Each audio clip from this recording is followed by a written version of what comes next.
अभी हम स्टार्ट करते हैं एक इम्पॉर्टेंट टॉपिक जिसे हम बोलते हैं area of interest. Area of interest basically होता क्या है? किसी को आइडिया है क्या एरिया ऑफ इंटरेस्ट क्या होता है? मतलब अगर एक दो लाइन में मैं पूछूं तो एरिया ऑफ इंटरेस्ट होता क्या है? एरिया ऑफ इंटरेस्ट होता क्या, बताओ। अगर किसी को एक दो लाइन में पूछूं कि एक दो लाइन में, एक दो वर्ड में बताना है एरिया ऑफ इंटरेस्ट होता क्या है, उसके बाद मैं फिर थोड़ा सा एक्सप्लेन करूंगा। देखो, बायर्स एंड सेलर्स, ये जो फैंसी वर्ड है ना, बायर्स एंड सेलर्स, ये सब मुझे नहीं समझ में आता। मुझे सिंपल वर्ड में, मुझे रियल लाइफ एग्जांपल से कुछ बताओ। सेंटिमेंट ऑफ द मार्केट नहीं होता एरिया ऑफ इंटरेस्ट, ठीक है?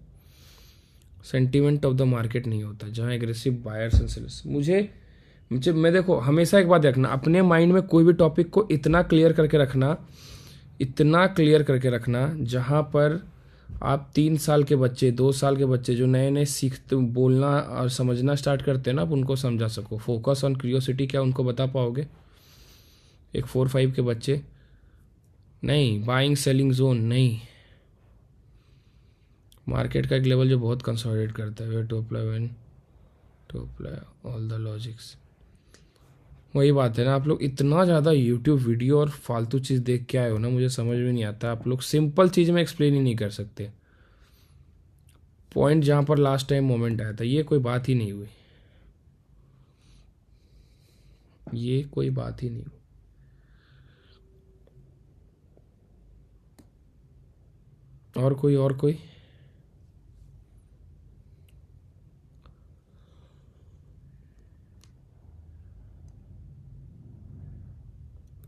और कोई ट्राई करने की कोशिश करेगा?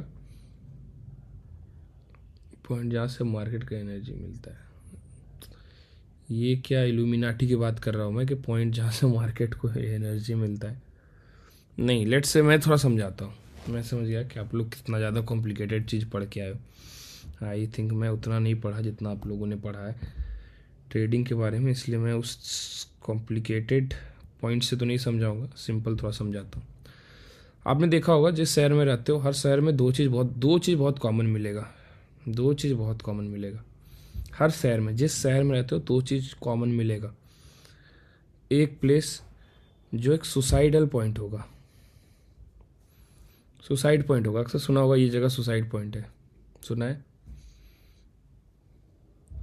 एक प्लेस जो सुसाइडल पॉइंट होगा हर जगह, हर शहर में लगभग एक ना एक जगह होगा जहाँ सुसाइडल पॉइंट होगा, जहाँ पर सुसाइड्स बहुत होते हैं, जहाँ पर सुसाइड्स बहुत होते हैं, राइट? और एक प्लेस जो बहुत ही ज़्यादा हॉन्टेड होगा, एक प्लेस जो बहुत ज़्यादा हॉन्टेड होगा, एक प्लेस जो बहुत ज़्यादा सुसाइडल होगा, और एक प्लेस जहाँ पर ना बेसिकली जिसे आप सब्जी मंडी बोलते हो, फ्रूट्स एंड वेजिटेबल मार्केट, जहाँ सब्जी मंडी बोलते हो। ये 3 जगह कॉमन है, हर शहर में लगभग एक ना एक होता ही है। इधर आपको पता हो ना पता हो, लेकिन हर शहर में एक ना एक होता है, राइट? ये बहुत कॉमन सा है, ये बहुत कॉमन सा है। क्या मैं बोल सकता हूँ, जो जगह हॉन्टेड होता है वहाँ पर नेगेटिव एनर्जी आती है।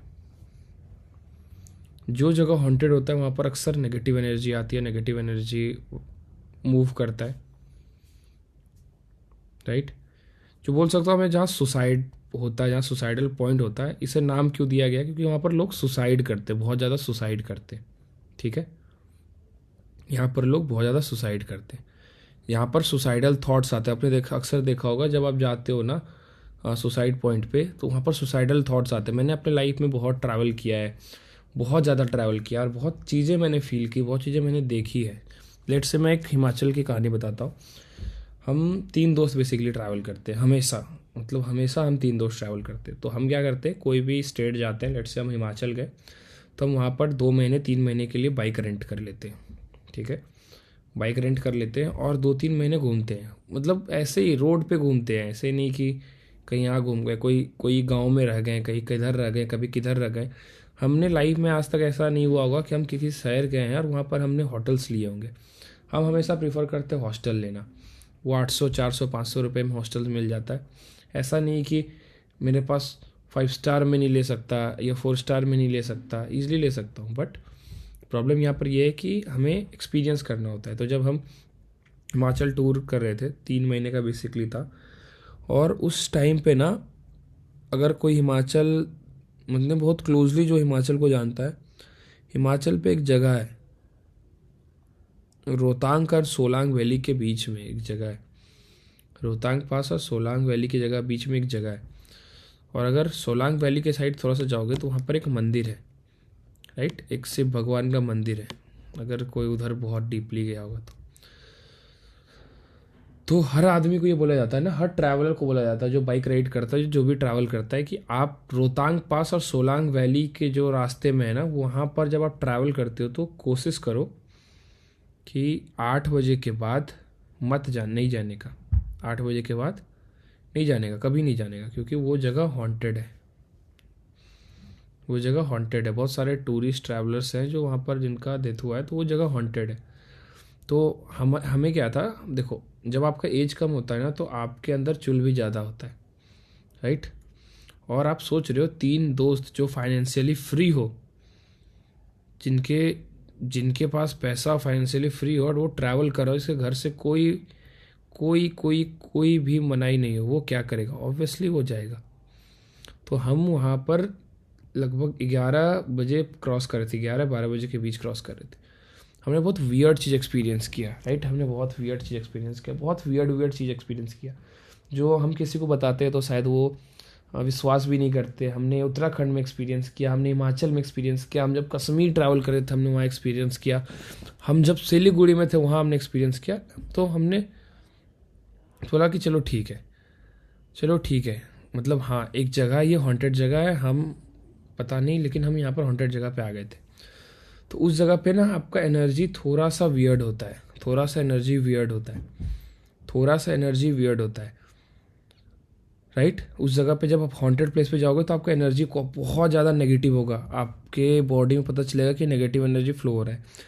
आप जब एक सुसाइडल पॉइंट पे जाते हो ना तो यहाँ पर सुसाइडल थॉट्स आने के बहुत चांसेस होते हैं। जैसे कि जब आप कोटा जाते हो, श्रीहरिकोटा या कोटा जाते हो, तो आपको पता चलता है वहाँ सुसाइडल थॉट्स बहुत ज़्यादा आते हैं बहुत जगह पे। रीज़न क्या है, क्योंकि वहाँ पर बहुत सुसाइड हो चुके हैं। जब आप सब्जी मंडी जाते हो ना तो आपको सब्जी मंडी मिलता है, बेसिकली आप वेजिटेबल या फ्रूट्स आप खरीद सकते हो। तो ये सब जगह क्या है, ये सब जगह क्या है, ये सब जगह क्या है बोल सकता हूँ मैं, एक स्पेसिफिक जगह है जहाँ पर एक एक चीज़ होता है। मतलब अपने जोन का ये स्पेसिफिक जगह मैं बोल सकता हूँ कि हाँ वेजिटेबल मार्केट में आपको वही फ्रूट्स वेजिटेबल मिलेंगे, हॉन्टेड प्लेस पे आपको नेगेटिव एनर्जी मिलेगी, सुसाइडल पॉइंट पे लोग सुसाइड करते हैं तो वो सुसाइडल थॉट्स वहाँ पर ट्रिगर होते हैं, राइट। मैं इसे बोल सकता हूँ जो आपके उस पर्टिकुलर इमोशन को या चीज़ों को ट्रिगर करता है। सिमिलरली स्टॉक मार्केट में एरिया ऑफ इंटरेस्ट होता है। एरिया ऑफ इंटरेस्ट उस टाइप का जगह होता है जहाँ पर सबसे ज़्यादा इंटरेस्टिंग चीज़ होता है, सबसे ज़्यादा इंटरेस्टिंग चीज़ होता है, मतलब कुछ भी हो लेकिन इंटरेस्टिंग चीज़ होता है। एरिया ऑफ इंटरेस्ट ऐसा जगह है जहाँ पर सबसे ज़्यादा इंटरेस्टिंग घटना घटेगी। अगर सुसाइड होता है तो एक जगह पे होता है, हॉन्टेड प्लेस है तो यहाँ पर अलग आपको घोस्ट वूत जो भी एक्सपीरियंस करोगे वो देखने को मिलता है। ये दो चीज़ को हम एरिया ऑफ इंटरेस्ट बोल सकते हैं, राइट। कभी आपने देखा है कि जहाँ बुक्स मिलते हैं वो जगह पॉपुलर हो गया, जॉय पॉइंट्स जहाँ पर लास्ट टाइम कोई मोमेंट आया था, ऐसी बात नहीं है, उसे स्विंग्स भी बोलते हैं। एरिया ऑफ इंटरेस्ट वो नहीं होता, ठीक है ओमकार जी, एरिया ऑफ इंटरेस्ट वो नहीं होता। आपने कभी देखा है कि ये पॉपुलर हो गया, वहाँ पर बुक्स मिल रहा है, नहीं बहुत पॉपुलर नहीं होता। क्या टूरिस्ट घूमने जाते हैं क्या? शनिवार वाड़ा कौन गया है, बताओ कौन कौन गया है? बहुत कम लोग गए हो। वो जगह थोड़ा काइंड ऑफ हॉन्टेड है, वो जगह थोड़ा सा काइंड ऑफ हॉन्टेड है। तो लोग जाते हैं, लोग जाते हैं, ट्रैवल करते हैं। बट कभी सुना है कि लोग गए हैं पुणे का बुक मार्केट ट्रैवल करने, पुणे का ये मार्केट ट्रैवल करने? नहीं जाते। तो टूरिस्ट को ना वो इंटरेस्टिंग लगता है वो जगह। सिमिलरली स्टॉक मार्केट में कुछ कुछ जगह होता है जहाँ पर ऑपरेटर्स को, बड़े प्लेयर्स को वो इंटरेस्टिंग लगता है, उसे हम बोलते हैं इंपॉर्टेंट पॉइंट्स और एरिया ऑफ इंटरेस्ट। अगर उसे खोज के आप निकाल लिया, आपने उस पर्टिकुलर चीज़ को खोज के आपने निकाल लिया तो आपको बहुत ही ज़्यादा बेनिफिट होने वाला है, बहुत ज़्यादा बेनिफिट होने वाला है। मैं आया नहीं था, मैं मुंबई में रहता ही हूँ, तो समझा आप, समझ में आया वो पॉइंट, वो जगह जहाँ पर सबसे ज़्यादा चीज़ अट्रैक्ट होती है, सबसे ज़्यादा चीज़ अट्रैक्टिव लगती है, वो पॉइंट, वो जगह जहाँ पर चीज़ सबसे ज़्यादा अट्रैक्टिव लगती है। आप सोचो कि आप स्टॉक मार्केट में, एक आदमी स्टॉक मार्केट में सब्जी खरीदने आया है, लेट्स से एक बड़ा प्लेयर है, ऑपरेटर है, स्टॉक मार्केट में सब्जी खरीदने आया है। इस टाइप से समझो, वो आदमी क्या करेगा? क्या ऐसे सब्जी के दुकान के पास जाएगा जहाँ पर सड़ा गला सब्जी है? क्या जाएगा? ऑब्वियसली उस दुकान पे नहीं जाएगा, वहाँ पर नहीं जाएगा। पैटर्न, ओमकार जी आप थोड़ा सा रिप्लाई देना बंद करो, क्योंकि आप बहुत वियर्ड वियर्ड रिप्लाई दे रहे हो। ऑपरेटर्स को कोई मतलब नहीं है पैटर्न बनने का, ना ही मैं कभी पैटर्न ट्रेड करता हूँ, ना ही मैं लोगों को पैटर्न ट्रेड करने बोलता हूँ, ठीक है? पैटर्न ट्रेड, ऑपरेटर्स पैटर्न्स का कोई वेट नहीं करता। वो जो बिगनर्स होते हैं ना, जो नए नए स्टॉक मार्केट में आते हैं, पैटर्न्स का वो वेट करते हैं। पैटर्न्स का कोई वेट नहीं करता। कोई यहाँ पर आके नहीं बैठा हुआ है कि यहाँ पर मुझे हेड एंड शोल्डर पैटर्न बना देना है, यहाँ डब्लू पैटर्न बना देना है, वी पैटर्न बना देना है, कोई आके नहीं बैठा हुआ है। वो नया नया जो बिगनर ट्रेडर जो ना, कूल बनने के लिए लोग बोलते हैं कि हम यहाँ डब्लू पैटर्न बना था, आज निफ्टी में ये बना था, आज निफ्टी में वो बना था, वो देखने सुनने के लिए सही रहता है पैसे बनाने के लिए नहीं। तो पहले सुन लो, ठीक है? कुछ सीखने के लिए आपको सबसे पहले अपने दिमाग से वो निकालना पड़ेगा जो आपने फालतू में सीखा है। समझ में आया? तो वो मैं बोला था, एरिया ऑफ इंटरेस्ट सबसे पहले समझो। एरिया ऑफ इंटरेस्ट वो प्लेस होता है, वो जगह होता है जहां पर आपको सबसे ज़्यादा मोमेंटम देखने को मिलता है। सबसे ज़्यादा उस जगह पे, उस पर्टिकुलर जगह पे मोमेंटम देखने को मिलता है, सबसे ज़्यादा, जहाँ पर सबसे ज़्यादा लोग इंटरेस्टेड हो। मैंने अक्सर देखा है, मैं मार्केट में एक लेवल होता है, लोग पूछते हैं कि सर आपका सपोर्ट रेजिस्टेंस इतना अच्छा कैसे निकलता है? क्योंकि मुझे पता है सपोर्ट रेजिस्टेंस निकालना कैसे। अक्सर मैंने लोगों को देखा है, एक लाइन है, चलो एक ये ना लाइन है, क्या होता है, मार्केट इसके ऊपर जाता है, यहाँ पर रुकता है, यहाँ पर गिर जाता है, फिर मार्केट इसके ऊपर जाता है एक बार, फिर यहाँ पर आता है, फिर मार्केट यहाँ से चला जाता है, फिर कुछ दिन बाद मार्केट इस पॉइंट पे आता है, फिर यहाँ पुल बैक लेता है, फिर यहाँ से गिर जाता है। अब क्या होता है, मार्केट फिर यहाँ पर जाता है, इसको ऊपर जाता है, यहाँ पर रुकता है, फिर यहाँ से गिर जाता है। मैंने 99% ट्रेडर जो होते हैं, जो बिगिनर होते हैं ना, उनको इसे सपोर्ट कंसीडर, ये रेजिस्टेंस कंसीडर करते देखा ही नहीं है। वो क्यों नहीं करते? सर यहाँ टूट गया था, यहाँ टूट गया था, यहाँ टूट गया था, यहाँ टूट गया था। अरे यहाँ पर ये बन रहा है, फेक ब्रेकआउट इस जगह पे बन रहा है, इसीलिए ये जगह इंपॉर्टेंट है, इसीलिए ये पॉइंट इंपॉर्टेंट है। लेट्स से मैं एक बात बताता हूँ, मैं क्या करता हूँ, बैंक निफ्टी का एक 1 आवर टाइम फ्रेम का चार्ट खोलता हूँ, ठीक है, और ये जगह देखता हूँ। देखो, अगर मैं इस जगह पे एक लाइन ड्रॉप करता हूँ, इस जगह पे एक लाइन ड्रॉप करता हूँ, इस जगह पे एक लाइन ड्रॉप करता हूँ, चलो देखना, समझना, इस पॉइंट पे ना एक लाइन ड्रॉप करता हूँ और बोलता हूँ ये जगह इंपॉर्टेंट है। बहुत लोग को क्या लगता है ना कि ये जगह, इस जगह पे ब्रेकआउट हुआ है, इस जगह पे ब्रेकआउट हुआ है, यहाँ पर ब्रेकआउट हुआ है, तो फिर ये जगह इंपॉर्टेंट क्यों है? रीज़न है कि जब मैं टाइम फ्रेम छोटा करूँगा तो आपको समझ में आएगा कि जो मार्केट ने हरकत की है ना, सबसे ज़्यादा इसी जगह पे की है। इसी जगह पे करने का मतलब है, जब मार्केट यहाँ को इसको ब्रेकआउट देता है तो इसने रीटेस्ट भी इसी जगह पे किया है, कंसोलिडेट भी मार्केट ने इसी रेंज में किया है, इसी जगह पे किया है। उसके बाद वापस मार्केट एक दिन गैप अप खोल के ब्रेकआउट करता है, रिटेस्ट करने जाता है और गिरा भी है तो वापस इसी जगह पे मार्केट गिरा है। उसके बाद हम थोड़ा सा आगे जाएंगे तो हमें दिखने को मिलेगा मार्केट साइडवेज भी है, तो इसी जोन में साइडवेज है। लोगों को मैंने देखा है अक्सर सपोर्ट रेजिस्टेंस कहाँ ड्रॉ करेंगे, यहाँ पर ड्रॉ करके बैठ जाएंगे, ये जोन उनका सपोर्ट, ये जोन उनका रेजिस्टेंस बना के, रेजिस्टेंस और सपोर्ट बना के बैठ जाएंगे। ऐसा नहीं होता। ऐसा इसलिए नहीं होता क्योंकि आप एरिया ऑफ इंटरेस्ट नहीं समझते, आप अच्छे तरीके से एरिया ऑफ इंटरेस्ट नहीं समझते, इसलिए आपको लगता है कि ये आपका सपोर्ट है, ये आपका रेजिस्टेंस है, ठीक है? एरिया ऑफ इंटरेस्ट लोगों को समझ में नहीं आता है और यही सबसे बड़ा रीज़न है, यही सबसे बड़ा रीज़न है लोगों को कि वो ट्रेड नहीं पंच कर पाते और ढंग से ट्रेड ही नहीं कर पाते, क्योंकि उनको वही लगता है कि सपोर्ट मतलब क्या होता है कि मार्केट जहाँ से आके रुकता है, ये रुकता है, जाता है। ये सपोर्ट अगर खोजने लगोगे ना, आज से 5-7 साल पहले मार्केट में ट्रेड करते तो ये बहुत सब समझ में आता। ये सब ना बहुत ओल्ड स्कूल कॉन्सेप्ट है कि मार्केट यहाँ पर आया है, इस जगह पे रुका है आगे चला गया, इस जगह पे रुका है आगे चला गया, तो इसे हम कंसिडर कर लेंगे सपोर्ट। अब मार्केट उस टाइप से ट्रेड नहीं होता। अब मार्केट में क्या होगा कि एक लेवल है, इस लेवल पे आएगा मार्केट मूव करेगा, इस लेवल पे आएगा वापस मार्केट मूव करेगा, इस लेवल के नीचे आएगा, यहाँ पर कुछ पैटर्न बना के मार्केट मूव कर जाएगा। तो इसे भी आप सपोर्ट कंसीडर करोगे। क्यों? क्योंकि इस जोन के नीचे मार्केट गया है, यहाँ पर इसने टाइम स्पेंड किया है, फिर वापस ऊपर चला गया, मतलब ये जोन काफ़ी स्ट्रांग है। ये जो जोन है ना, ये काफ़ी स्ट्रांग है। इस वजह से, इस रीज़न की वजह से मार्केट यहाँ पर भी सपोर्ट आप इसे कंसीडर करोगे। लोग क्या करते हैं, सर यहाँ पर ये टूट गया, हमसे सपोर्ट कंसीडर क्यों करें? इसलिए मैंने आपको ये एग्जांपल दिया कि जब एक टूरिस्ट आता है ना, जब एक टूरिस्ट आता है, उसके लिए वो जगह बहुत ज़्यादा क्रूशियल होगा जहाँ कुछ हरकत हुआ, जहाँ कुछ हुआ है। ऐसा नहीं कि खाली रोड जाके वो देखेगा, नहीं, उसे खाली रोड नहीं देखना, उसे वो जगह देखना है जहाँ कुछ ना कुछ हुआ है। इसलिए आपने देखा होगा क्या क्या बहुत ज़्यादा फेमस है वर्ल्ड में, जहाँ वॉल्केनिक इरप्शन बहुत ज़्यादा हुआ है, या आप पेरिस जाते हो वो बहुत फेमस है, यूरोप की कोई कंट्री घूमते हो वो बहुत फेमस है, क्योंकि हर जगह कुछ ना कुछ है। ऐसे प्लेन जगह तो जाते नहीं हो।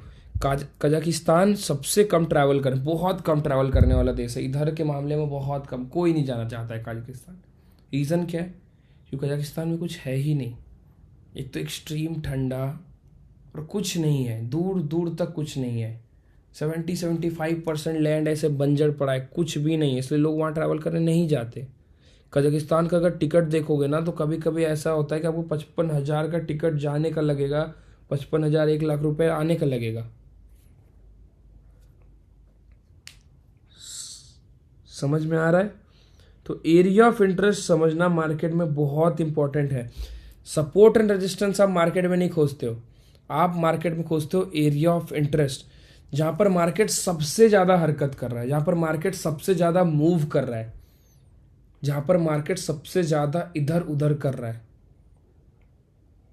उस पॉइंट को बोलते हैं एरिया ऑफ इंटरेस्ट, जहाँ पर मार्केट में सबसे ज़्यादा इंटरेस्टेड है। ठीक है, उस पर्टिकुलर पॉइंट को बोलते हैं, चाहे वो गैप से फॉर्मेशन हो। एरिया ऑफ इंटरेस्ट के अलग अलग तरीके होते हैं, अलग अलग पॉइंट्स होते हैं, वो जो मैं कवर कर दूंगा, उसमें टेंशन की बात नहीं है।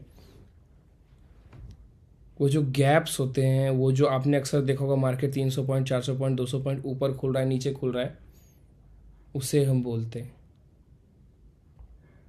Area of interest. अलग अलग टाइप से होते हैं। स्विंग्स, जैसे किसी ने बोला था प्रीवियस मोमेंटम, स्विंग्स, लेवल्स, वो अलग अलग टाइप है एरिया ऑफ इंटरेस्ट के, जिसका आप लोग सपोर्ट रेजिस्टेंस अलग अलग टाइप से लोग नाम देते हैं।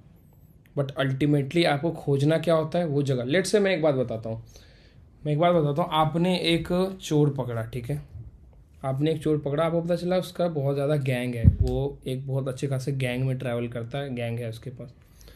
तो आप ऑब्वियसली उनके ठिकाने को खोजते हो, राइट? अब उनके ठिकाने को खोजते हो कि उनका ठिकाना कहाँ पर है। तो सेम वे में स्टॉक मार्केट में वो एरिया ऑफ इंटरेस्ट होता है, आप ठिकाने को खोजते हो, दैट्स इट, आप ठिकाने को खोजते हो।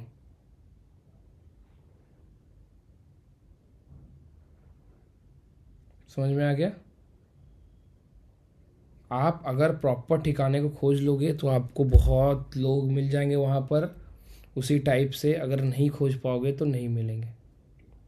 समझ में आया?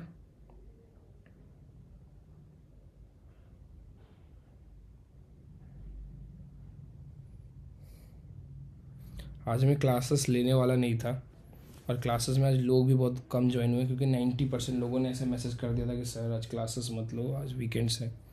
और क्लासेस नहीं लेने का रीज़न क्या था कि माथा इतना दर्द दे रहा है ना, मैं कुछ बोल रहा हूँ लग रहा है मेरा सिर फट जाएगा, मैं कुछ बोल रहा हूँ मेरा सिर फट जाएगा ऐसा लग रहा है। हाँ, मैं आज क्लासेस उतना कंटिन्यू नहीं करूँगा, लेकिन मैंने सोचा था आज आधे घंटे में क्लास लूँगा, लेकिन क्लासेस लूँगा, मैं ज़्यादा कंटिन्यू नहीं करूँगा। आई होप आप लोग को एरिया ऑफ इंटरेस्ट समझ में आया। Area of interest I hope आपको समझ में आया। और नेक्स्ट क्लासेस आपके मंडे, ट्यूसडे, थर्सडे, मतलब नेक्स्ट वीक लगातार हैं। और ये क्लासेस को आप कंसिडर मत करना, अभी तक 4 ही क्लासेस कंसिडर करना, बाकी कभी 8 क्लासेस बचे हुए हैं, तो next week I think 4 classes, उसके नेक्स्ट वीक 4 क्लासेस, तो फिर 2 वीक में ख़त्म हो जाएंगे, टेंशन मतलब। और रिकॉर्डिंग्स आप लोग को मिल गई है, वो लाइफ टाइम रहेगा आपके साथ, जितना समझ सको सुन सको उतना रिकॉर्डिंग सुनो समझो।